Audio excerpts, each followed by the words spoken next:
2장-1 수치심은 어떻게 마음을 겨냥하는가? 통합된 마음. 몇몇 부서로 이루어진 사업체에 대해 생각해보자. 이 사업체가 번창하기 위해서는 경영진, 업무부, 마케팅부, 연구개발부, 인사부 등 각 부서가 특정 영역에서 맡은 임무에 필요한 자원을 가지고 효과적으로 기능을 다해야 한다. 그러나 또한 각 부서는 다른 부서들과 잘 소통해야 한다. 그렇지 않으면 마케팅 직원이나 영업사원이 어떤 상품을 내놓아야 하는지를 어떻게 알겠는가? 이것은 통합이라는 현상의 예다. 통합된 조직은 그것의 부분 집합들이 분화와 결합을 나타내는 조직이다.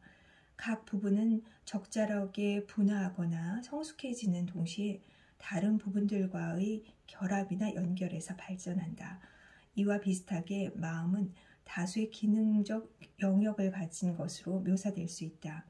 마음이 제대로 기능하기 위해 이 영역들은 각각 성장하고 성숙해져야 하지만 동시에 다른 영역들에 연결되어야만 한다.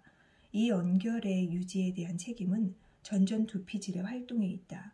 전전두피질은 우리를 가장 독보적으로 인간다운 존재로 만들어주는 뇌의 부분이다.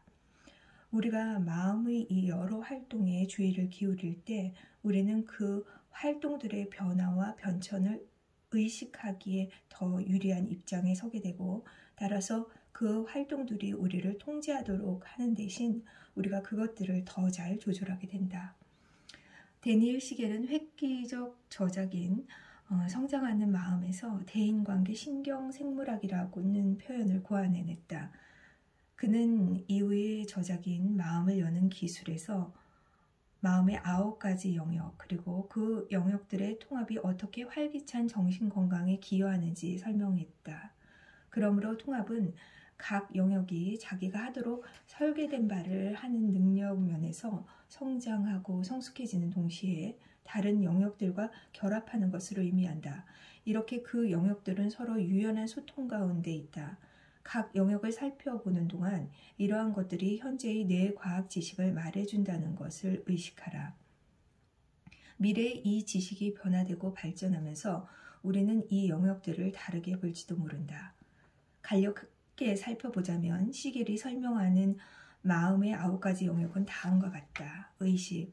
의식은 어느 순간에든 우리가 감지하고 지각하고 느끼고 생각하고 행하는 바에 대한 우리의 일반적 수준의 자각을 가리킨다. 주의는 이 영역의 전형적인 특징이다. 우리가 얼마나 진정으로 의식하고 있는지는 우리가 주의를 기울이는 대상에 얼마나 잘 주의를 기울이고 있는지에 달려있다. 수직적. 우리의 뇌는 아래에서 위로 발달한다. 다시 말해 뇌관, 몇 가지 예로 들자면 심장 박독수와 호흡수, 식욕, 수면, 각성주기, 성적 흥분의 요소들, 도피, 투쟁 반응을 담당한다. 이것이 먼저 발달을 하고 뒤이어 변연계 회로, 우리가 감정이라고 지각하는 것의 상당 부분이 나타나는 특징 부위, 그 다음으로 심피질, 아주 적은 수의 예를 들자면 우리 몸의 내부와 환경으로부터 오는 감각 정보 처리하기, 결정 내리기, 반성, 논리적으로 정리하기, 구체적 창조성, 절제를 사용하는 능력, 행동의 결과 고려하기를 담당하는 뇌의 부분이 발달한다. 수평적. 또한 뇌는 측면으로 우반구와 좌반구라는 두 개의 반구로서 발달한다. 신경세포들의 연결면에서 우반구의 성장은 생의 첫 18에서 24개월 동안 좌반구의 성장을 앞지르고 머지않아 좌반구가 빠르게 따라잡기 시작한다. 두 반구는 특정 기능들을 담당하는 경향이 있다. 우반구는 시공간 지향, 비언어적 소통, 몸에 관한 통합적 내적 지도, 감정의 중심이 된다. 그리고 좌반구는 논리적, 직선적, 문자적 사고의 처리뿐만 아니라 언어의 전부는 아닐지라도 많은 부분이 발달하는 중심이 된다. 이것을 이해하는 한 가지 방법은 시간이 흐르면서 좌뇌는 우뇌가 자기에게 전송하는 것을 이해하기 위해 일한다고 보는 것이다. 기억. 기억에 관한 여러 사항 중에 하나만 언급하자면 기억은 과거에 대한 회상에 관한 것인 만큼 미래에 대한 예견에 관한 것이다. 우리는 우리의 미래가 어떠할지 예측하기 위해 기억한다. 내가 외출할 때 찾을 수 있게 열쇠를 둔 곳은 어디일까? 과거의 내 느낌을 남에게 말했던 경험을 고려할 때 내 느낌을 드러내는 것은 안전할까? 하나님은 신뢰할 수 있는 분이실까? 우리의 암묵 기억은 먼저 다양한 신체적 감각, 느낌, 지각, 비의식적으로 의도된 행동을 통해 발달한다. 그러나 결국 우리가 이른바 자전적 기억과 함께한 사실들, 이것을 기억하기 시작하면 외현 기억이 활성화된다. 여기서 자전적 기억이란 우리가 과거에 겪은 사건들의 사실적, 감정적 세부 사항들을 기억할 뿐만 아니라 특정 미래를 예측할 수 있는 능력이다. 내러티브. 마음이 발달하면서 우리는 마침내 자신의 삶을 이해하려고 했습니다. 우리는 의식의 영역, 수직적 영역, 수평적 영역, 기억의 영역에 대한 자각에서 유래하는 정보를 취하여 우리의 이야기를 하기 시작하는데 그 내용의 대부분은 사실상 비언어적이고 비의식적이다. 이 내러티브는 우리의 가장 친밀한 애착 관계들에 크게 영향을 받는다. 따라서 나는 누구인가? 즉, 내가 나 자신에 대해 말로만이 아니라 시각적 심상, 감각, 느낌으로 스스로에게 이야기하는 것, 이것은 언제나 내 현재의 관계들의 관점에서 이해될 것이다. 여기서 현재의 관계들이란 내 마음의 활동에 현재 영향을 주는 과거 혹은 현재의 모든 관계를 나타낸다. 그래서 고인이 된 사람들조차 내가 그들에 관한 기억의 지속적 경험을 어떤 식으로 계속 처리하는지에 따라 내 삶에 계속 영향을 미칠 수 있다. 이 때문에 이미 세상을 떠난 부모님이 연루된 사건들의 기억이 있을 때 나는 계속 수치심의 느낌을 품을 수 있다. 상태. 알고 보면 마음 상태라는 어구는 구체화된 실제 현상을 나타낸다. 신경과학자들은 마음의 상태가 구체적 신경망 활동과 서로 깊은 관련이 있다고 생각한다. 그래서 내가 테니스를 치려고 준비할 때 내 뇌의 신경세포들이 보여주는 발화 패턴은 내가 배우자와 말다툼을 할 때와 상당히 다르다. 우리는 깨닫지 못할 때도 있지만 하루 종일 이 상태에서 저 상태로 옮겨 다닌다. 퇴근을 하여 집에 갈 때 내 마음은 한 상태에서 다른 상태로 옮겨간다. 진짜 문제는 내가 이 변화와 그로 인한 모든 결과, 예를 들면 나는 직장에서만큼 긴장하거나 조심스럽게 반응할 필요가 없는 곳으로 가고 있다에 주의를 기울이는지 여부다. 인생에서 우리에게 문제를 일으키는 요인의 상당 부분은 우리가 한 상태에서 다른 상태로 예기치 않게 옮겨가는 것, 혹은 그러한 유형의 이행에 주의를 기울이지 않는 것과 관련이 있다. 대인관계적. 내 마음은 나에게 한정된다고 나를 설득하는 모든 것에도 불구하고 내 마음의 많은 활동이 다른 사람들의 마음에 대해 생각하고 그것과 상호작용하는 일에 사로잡힌다는 진실은 여전히 남는다. 이는 시겔이 우리의 신경생물학이라고 언급하는 것을 가리킨다. 다시 말해 내가 하는 어떤 일이든 다른 사람들의 마음에 영향을 끼치지 않는 혹은 그들의 마음에 영향을 받지 않는 경우는 거의 없다. 그리고 수치심은 우리들 사이에 끊임없이 흐르는 물결을 따라 자유롭게 헤엄쳐 다닌다. 시간적. 우리가 아는 한 인간은 과거와 미래에 대해 반추하는 능력을 지닌 유일한 피조물이다. 이는 이번 겨울에 내가 도토리를 먹고 싶어져서 그것을 어디에 두었는지 기억하는 것과는 다르다. 그것은 우리가 기억하는 것들의 의미를 부여할 수 있는 능력을 나타낸다. 그러므로 우리는 우리에게 시작이 있었고 미래의 어느 시점에 죽으리라는 것을 알고 있다. 시간과 그 경과에 대한 이 자각은 우리가 현재의 순간에 어떻게 반응하는지에 커다란 영향을 미친다. 영역 포괄적. 시겔은 앞선 8가지 영역을 동시에 돌아보는 작용을 나타내기 위해 이 새로운 단어를 만들었다. 전반적 함의는 마음의 활동을 알아차리는 것이 노고를 요하는 일이라는 것이다. 그것은 해방을 가져오는 일임이 틀림없지만 그래도 힘든 일이다. 그러나 이 책의 나머지 부분을 거치는 동안 우리가 그 영역들을 돌아보지 않으면 수치심이 훨씬 더 수월하게 그 영역 모두를 사정없이 파괴하리라는 것을 알게 될 것이다. 요약하자면 중추신경계의 발달은 아래로부터 위로, 오른쪽에서 왼쪽으로 진행된다. 그리고 우리의 구체화된 마음에서 기능 및 정교함이 낮은 부분들이 먼저 발달하고 이 순서가 중요의 순서와 반드시 일치하지는 않는다. 그 뒤에 우리를 가장 독보적으로 인간다운 존재로 만들어주는 뇌의 부분들이 발달하는 경향이 있다. 이 진행은 전전두피질의 성숙으로 절정을 이룬다. 전전두피질의 단계에서 아래부터 위로 그리고 오른쪽부터 왼쪽으로 발생하는 회로들은 서로 소통하기 위해 모여든다.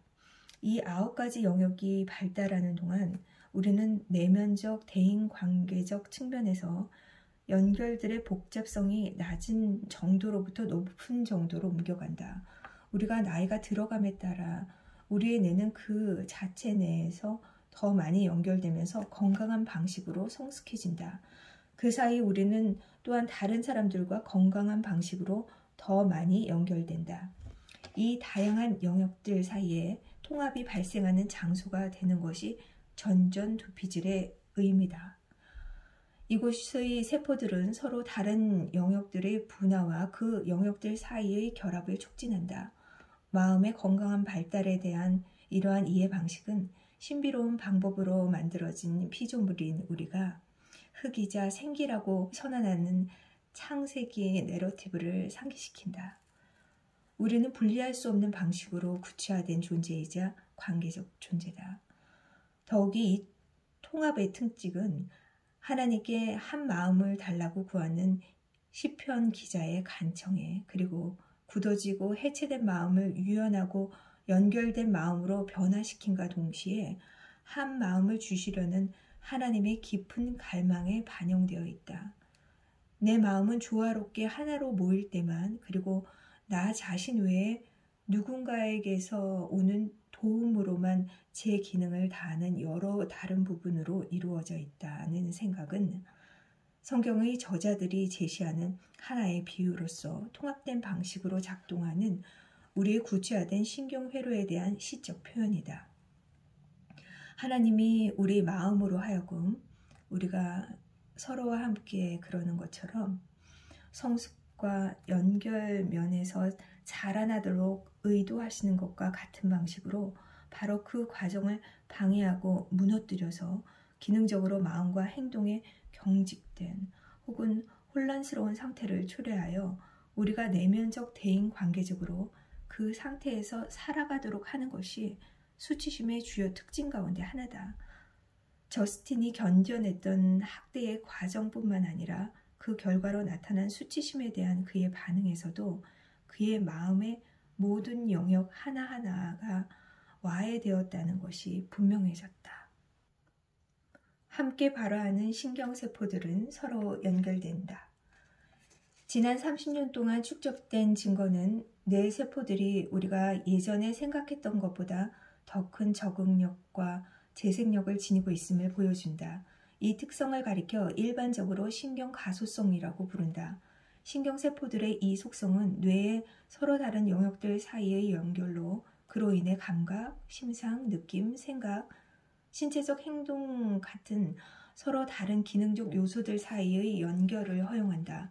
이는 캐나다의 심리학자 도널드 헵을 기념하여 헵의 원리라고 알려지게 된 함께 발화하는 신경세포들은 서로 연결된다는 말에 담겨 세간에 회자된다. 본질적으로 우리가 특정 신경망의 활성화를 실행할수록 그 신경망은 더 수월하게 활성화되며 뇌에서 더 연구화된다. 바울은 로마서에서 새롭게 되는 것이 가능함을 시사한다. 그러므로 형제들아, 내가 하나님의 모든 자비하심으로 너희를 권하노니 너희 몸을 하나님이 기뻐하시는 거룩한 산 제물로 드리라. 이는 너희가 드릴 영적 예배니라. 너희는 이 세대를 본받지 말고 오직 마음을 새롭게 함으로 변화를 받아 하나님의 선하시고 기뻐하시고 온전하신 뜻이 무엇인지 분별하도록 하라. 로마서 12장 1절에서 2절. 바울이 신경과학자는 아니었지만 여기에서 우리는 그가 지금 신경가소성의 렌즈를 통해 보는 바를 언급하고 있다고 말해도 좋을 것이다. 그러므로 마음을 새롭게 함은 추상적 개념에 불과한 것이 아니다. 그것은 실제의 몸에서 실제로 일어나는 변화를 의미한다. 몇 개월에 걸쳐 자신의 이야기를 하는 중에 저스틴은 어떻게 관계적 친밀함의 행위가 그가 설명할 수 없었던 수치심과 공포가 결합된 신경망을 활성화하는지 이해하기 시작했다. 그의 뇌가 사춘기 초기에 신경가소성 면에서 더 유연할 때 이 신경망들이 처음으로 형성되었다는 사실은 그것들이 더 수월하게 그리고 영구적으로 형성되었음을 의미한다. 이른 나이에 누리게 된 아이비리그 교육과 사회 경제적 풍요에도 불구하고 그가 이 패턴을 바꾸기가 그렇게도 어려웠던 것도 당연하다. 그러므로 우리가 특정 방식으로 신경세포들을 발화시키는 것을 실행할수록 그 특정 경로를 활성화하는 것이 더욱 쉬워지며 따라서 그 패턴들은 그것들이 바람직한 것일 수도 있고 아닐 수도 있지만 더 견고하게 자리 잡게 된다는 것을 우리는 알게 된다. 이후에 수치심은 치유를 고찰할 때 우리는 신경가속성의 문제로 다시 돌아갈 것이다. 주의, 마음의 시동을 거는 열쇠. 신경가소성은 신경망들의 연결 혹은 제거를 가능하게 하는, 그리하여 수치식 패턴들의 형성과 연과를 가능하게 하는 유연한 적응의 주요 특징이다. 그리고 주의는 신경가소성의 움직임에 동력을 제공하는 작용이다. 우리는 의도적 동조를 통해 전전두피질 안에 위치한 신경세포들을 앞에서 열거한 9가지 영역과 상호 관련된 신경망들과 연결한다. 이 주의를 통해 우리는 신경세포들을 분화와 결합을 향해 움직이게 하며 통합된 전체로 합한다.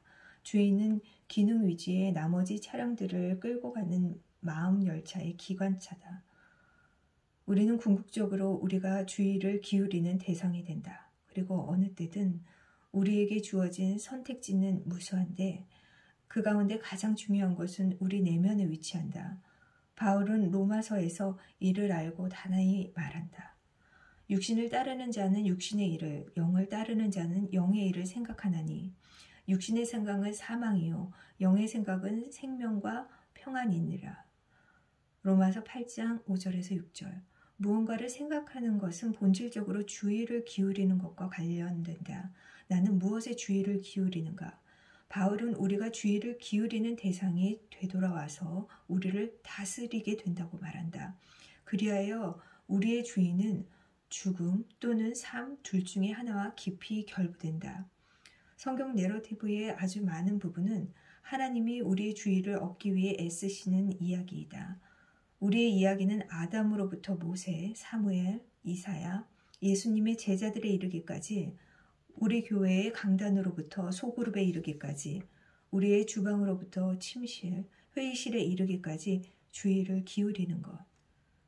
참된 것은 무엇이든 경건한 것은 무엇이든 옳은 것은 무엇이든 정결한 것은 무엇이든 사랑받을 만한 것은 무엇이든 칭찬받을 만한 것은 무엇이든 무슨 덕이 있든지 무슨 기림이 있든지 이것들에 빌립보서 4장 8절. 늘 마음에 두는 것이 매우 힘든 사람들의 이야기다. 현재 사람들을 내 진료실로 이끄는 요인의 대부분은 그들이 자기 마음이 하고 있는 일의 상당 부분에 주의를 기울이지 않는 정도와 상관관계에 있다. 수치심은 다른 방식으로는 자신이 원하는 바를 이루지 못할 때 이 경향을 일상적으로 활용한다. 우리가 마음이 우리에게 제시하는 다양한 요소에 기꺼이 주의를 기울이지 않을 때 불행한 일이 발생한다. 예를 들어 아내가 그 바지를 입으려고? 라고 묻는 경우를 보자. 그 말을 듣고 기분이 나빠하는 내 표정을 알아챈 그녀는 곧이어 말한다. 도움이 되려는 것뿐이야.